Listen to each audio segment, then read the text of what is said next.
Welcome to Los Angeles, a city synonymous with a silver screen, health, and affluence. No other place in the world is as ripe with dreamers and romantics all hunting down their destiny. To the outside, that is LA.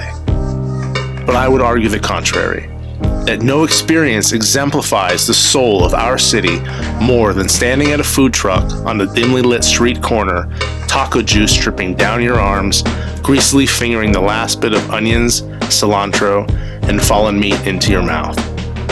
That food is more often than not the cuisine of an immigrant population whose entrepreneurial spirit exists in every delicious morsel you eat. That is the soul of LA. There is nothing more representative of the American dream than food trucks. It is an opportunity for home cooks and dreamers to hit the streets and put their skills to the test. But it's far from the independent venture it's thought to be. In a land famous for its glitz and glamour, there is distinctive grit. A looming darkness exists, spreading through our industry, wisping and curling, wrapping itself around our ankles and limbs, sucking us into the concrete. Movies and media have glorified food trucks. The assumption is of ultimate independence. But that wind in your hair, sun on your back, good old-fashioned American entrepreneurialism couldn't be farther from the truth. The food truck bubble burst. My name is Mann, and I own Swami's Sandwiches. I started my food truck 4 years ago with the hopes and dreams of becoming a chef, believing that the only thing standing in my way was myself. I couldn't have been more wrong. What I naively thought would be an independent venture, free to carve out my own path, turned out to be a very structured, organized, and rigid business where I have very little control.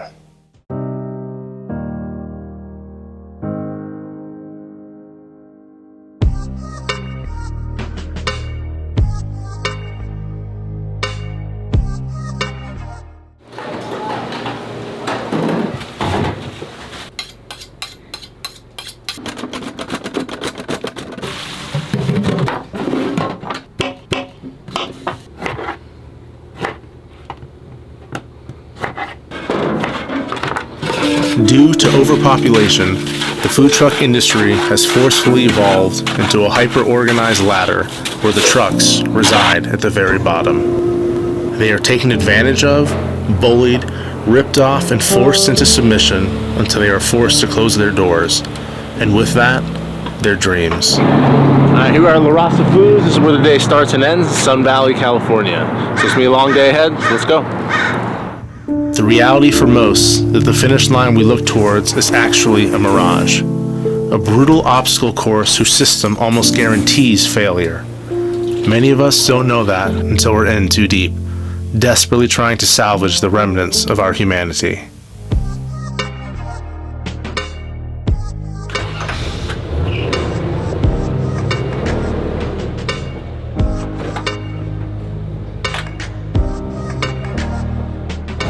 So beginning of the day, it is now about 7 o'clock, 7:15, 7:45. So leaving the commissary, got propane, got gas, the shopping there. We're going to stop at Restaurant Depot, get the bulk of all the other stuff we need, and head out to Santa Monica for a shift. So this is probably my least favorite part of the day. Once in a while I do have to deal with the 405 freeway, and today's that day. So a lot of traffic, baking in the sun. You guys get to be with me all day. That serve during normal lunch hours, from about 11 o'clock to 2 o'clock. In order to do that service, usually at the commissary by 6:30. By the time you do all the shopping, prepping, gas, propane, obviously the driving, the commute's the longest part of it. And then if it's just one shift, usually back there by about 4 o'clock. Finish up, break down the truck, prep, get set up, whatever you can for the next day. But more often than not, we do double shifts. We do lunch and dinner. So usually those days are you're at the commissary by 6, then we're dropping the truck back off by 11 or 12. So you're putting 18-hour days, and then when you start doing those back to back, you're going home, not even really to sleep. You know, you got 6-7 hours in between dropping off the truck to have to be back there again to pick it up. So it's exhausting. It's never ending. It never stops. And, for 6 hours of service, 3 hours for lunch and 3 hours for dinner, you're putting in 18 hours of work. I worked around 16 hours a day. I work about 17 hours a day. Work about 22 hours I have done at times. It's only 12 hours a day. Dinner, you're close to 18 hours. And how many days a week are you doing We do double shifts, typically 4 to 5 days a week. More often than not, my days start at my commissary at 6 a.m. and don't end until around midnight. That's 18 hours of driving, cooking, prepping, and shopping. At red lights and traffic jams, I'm bidding on spots to serve with various booking companies, invoicing, insurance paperwork, and submitting menus for various events. In its simplest, it's absolute chaos.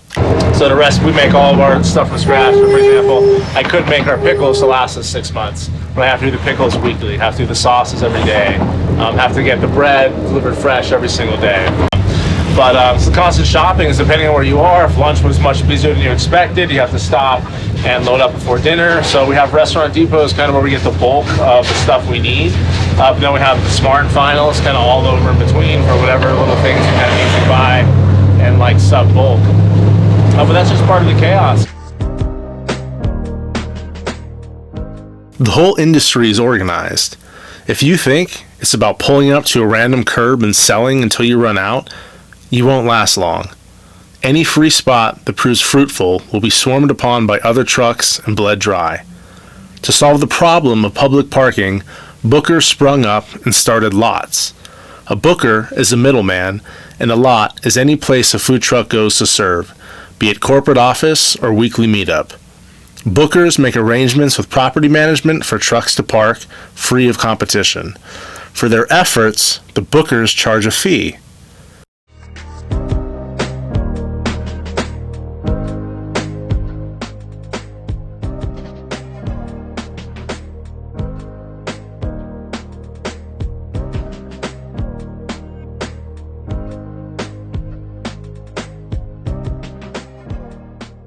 Do you feel most food truck bookers are honest? I don't feel that most food truck bookers are honest, but along the lines, they lost focus that they actually need us. They need us for their business, and we don't need them. We will be okay without them. These spots will continue even after they're gone. They need us, and they've lost sight of all of the work that we do. So is it fair to say that dishonest bookers stay in business because they're preying on new undereducated food trucks? And I think they definitely take advantage of the fact that they don't know yet. They don't have the connections with trucks that have been here for a longer period of time. They don't have those connections to ask all the questions yet. They don't have all the intel that these veteran food trucks have. So, they're taking these bookers' word for it, and it's ultimately what's costing them their business. A 10% fee was always standard until bookers started squeezing the trucks for more money. They stopped instituting a percentage in lieu of a flat fee. But most don't monitor sales, so therefore have no idea how much a spot is actually worth. We have to pay these large fees in advance with no chance of a refund, incurring 100% of the risk 100% of the time. If it rains and no one shows, we take the loss every time.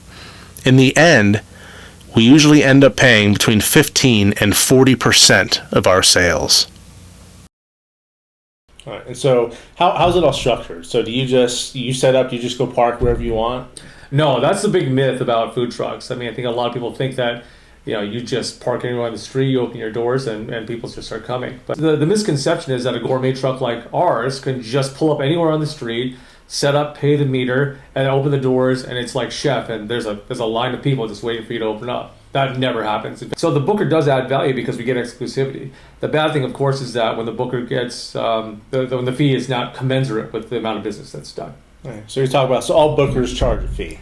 All bookers charge a fee, which is 10%, of sales. That's a pretty reasonable fee, and that's pretty much been the industry standard, for a long time up until recently. While it started off probably very with good intentions and adding value, a lot of other bookers started stepping in and really started polluting the waters. we have a minimum that we need to kind of hit. Otherwise, it's just not economical. And the rule of thumb for me is like $500. If I can't make $500, it's not even worth it, because $500 I just break even. I don't make any money. I'm just paying for the gas, paying for the commissary, paying for my lease, paying for my employees, paying for the food, but paying for the booker, but I'm not paying myself. So you're talking, $500, we're talking gross sales. Yeah, gross sales. So $500 gross sales for a shift is a break-even point. Yeah, as a rule of thumb for me, yeah. So definitely. safe to say anything beneath that, you're operating at a loss. Yeah, pretty much. Day. So how often would you say in the first couple of years you were losing money? Money on at least 50%, 60% of the spots. That many stops were money losers. And, unfortunately, those stops still exist because there's a lot of trucks that they start off and they don't know anything about those stops as well. Yeah.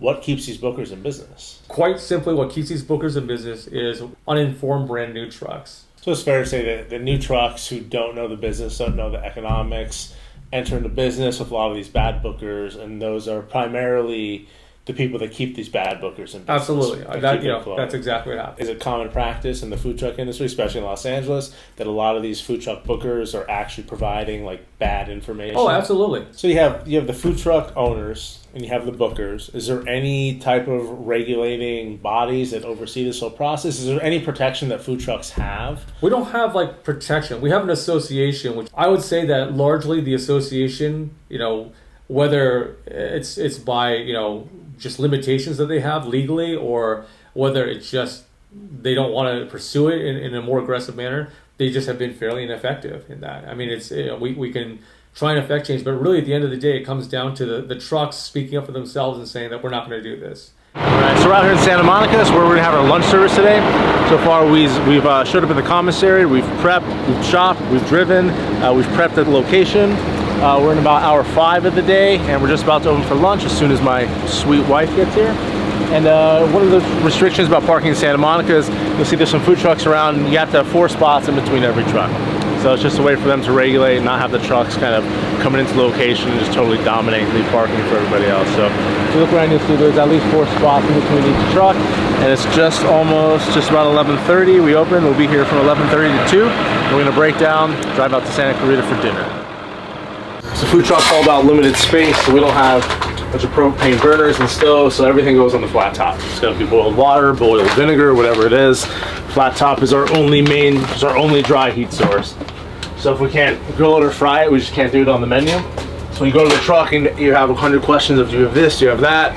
This is why we're super limited not only on space, we're super limited on equipment, and that's why for us we have a really small menu, because we do what we do, and we just can't physically do what we can do.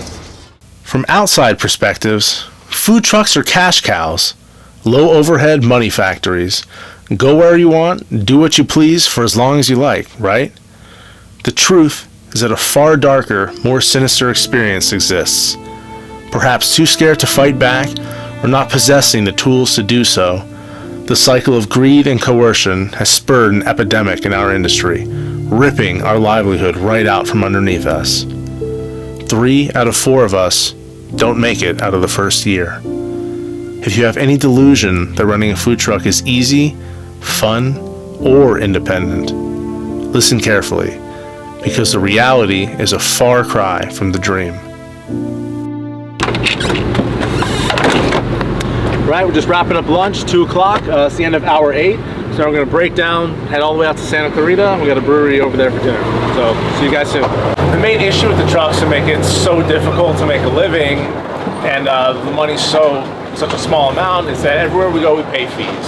So we're not just pulling up on random streets or random spots and opening the doors and selling. Everything is totally organized, and we pay fees to organizers who set up spots for us.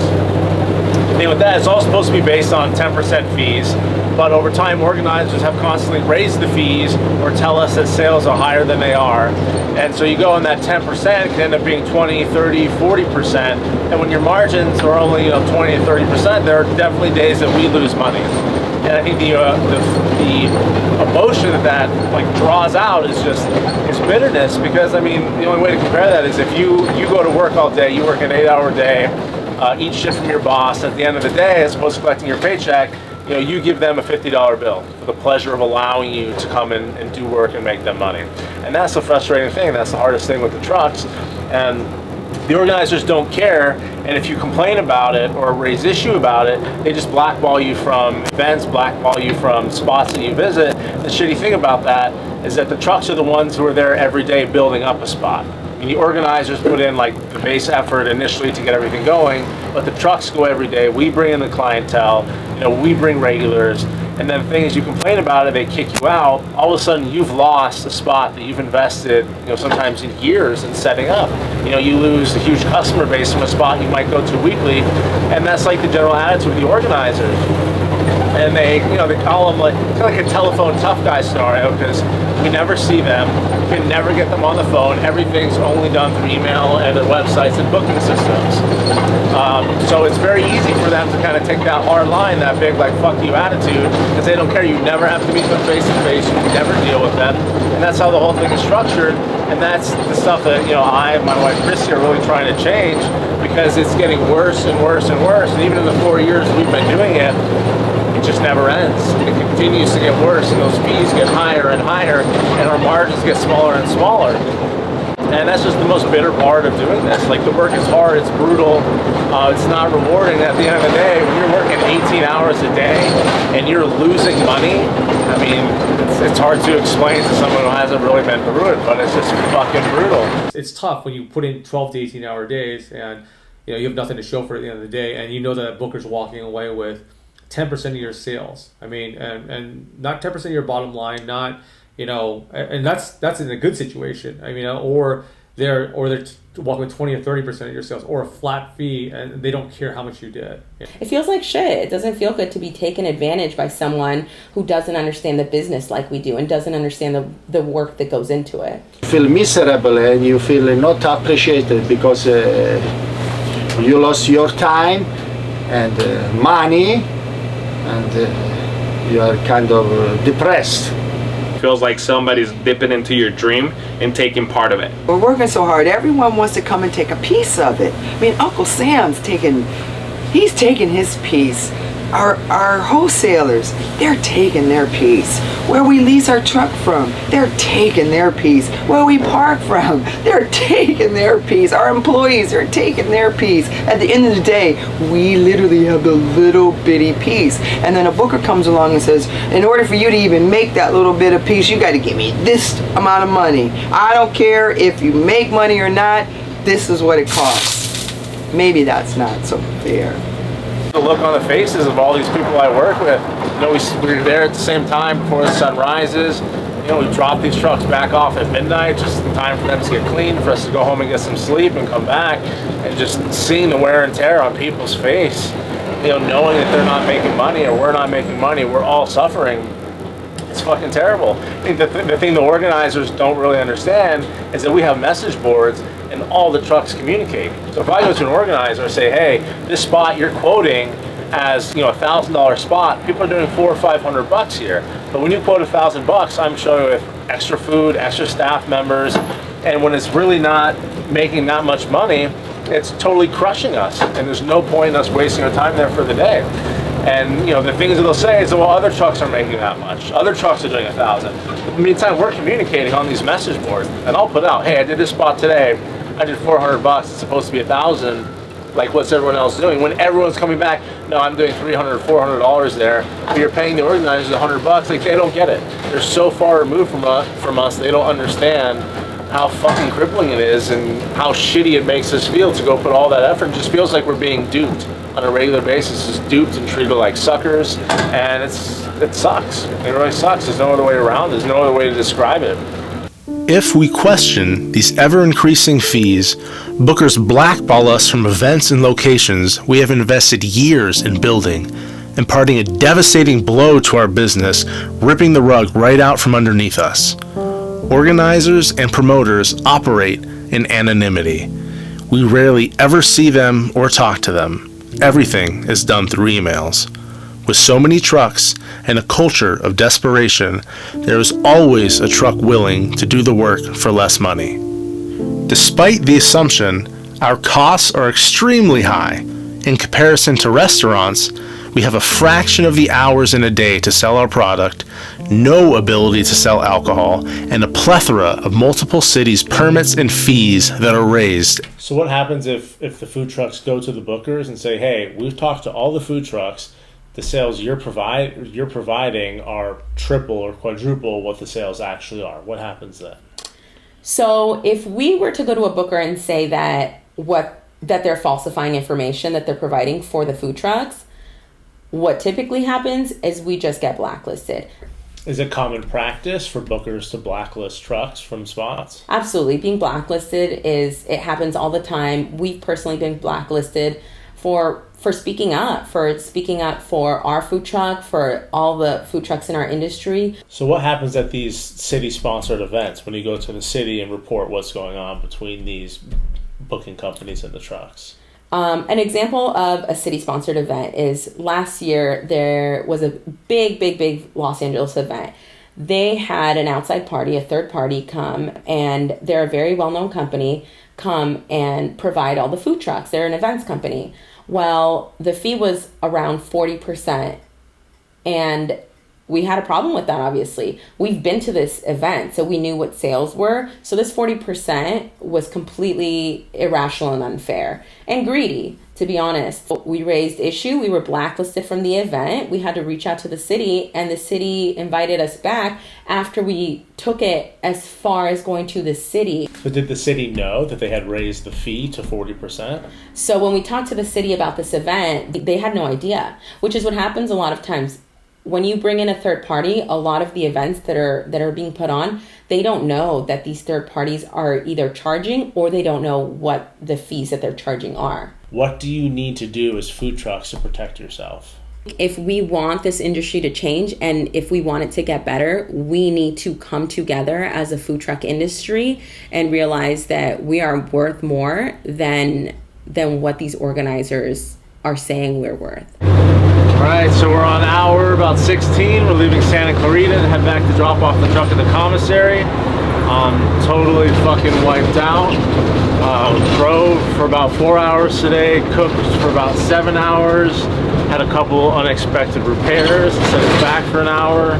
The truck cleaner quit towards the end of the shift, had to find someone else. And all in all, it's a pretty average day. So this is what it takes, this is what the reality is. These doubles we do probably 3 times a week, if not more. So by the time it's all said and done, probably 17-hour day. Go back, go home, sleep for a few hours, and do it all over again. So if you want to open a food truck, think about that, because that's what it is. There's no way to get around it, as much as I wish there were. So now we have our freeway is closed. So we're going to have to find a detour.